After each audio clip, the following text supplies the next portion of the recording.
Hello friends, നമ്മുടെ പുതിയ വീഡിയോയിലേക്ക് എല്ലാവർക്കും സ്വാഗതം. ഞാൻ ലക്ഷ്മി. എല്ലാവരും സുഖമായിട്ടിരിക്കണമെന്ന് വിശ്വസിക്കുന്നു.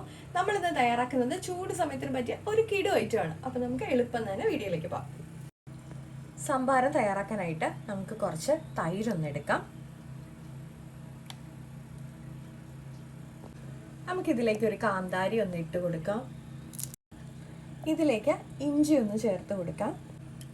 നമുക്ക് ഒരു കഷ്ണം കറിവേപ്പില ഒന്ന് ചേർത്തിട്ട് ഇനി കുറച്ച് തണുത്ത വെള്ളം കൂടെ ഒഴിച്ച് നന്നായിട്ടൊന്ന് അടിച്ചെടുക്കാം.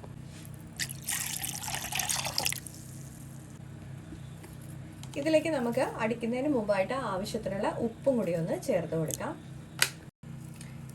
നമുക്ക് ഗ്ലാസ്സിലേക്ക് കുറച്ച് കറിവേപ്പില ഒന്ന് ചെറുതായിട്ടൊന്ന് മുറിച്ചതിന് ശേഷം ഇട്ട് കൊടുക്കാം. കുറച്ച് ചെറിയുള്ളി ഒന്ന് ചേർത്ത് കൊടുക്കാം. ഇനി നമുക്ക് അടിച്ചു വെച്ചിരിക്കുന്ന നമ്മുടെ സംഭാരം നമ്മുടെ ഗ്ലാസ്സിലേക്ക് ഒഴിച്ചെടുക്കാം. അപ്പം നമ്മുടെ സംഭാരം ഇവിടെ റെഡി ആയിട്ടുണ്ട്. അപ്പോൾ എല്ലാവരും ഒന്ന് ചൂട് സമയത്ത് കുടിക്കാൻ പറ്റിയ സൂപ്പർ ഐറ്റം അല്ലേ? അപ്പോൾ എല്ലാവരും ഒന്ന് കുടിച്ച് നോക്കണം കേട്ടോ. അപ്പോൾ ലൈക്ക് ചെയ്യാനും ഷെയർ ചെയ്യാനും കമൻറ്റ് ചെയ്യാനും സബ്സ്ക്രൈബ് ചെയ്ത് സപ്പോർട്ട് ചെയ്യാനും മറക്കല്ലേ. അടുത്ത വീഡിയോയിൽ കാണുന്നവരെ നന്ദി, നമസ്കാരം.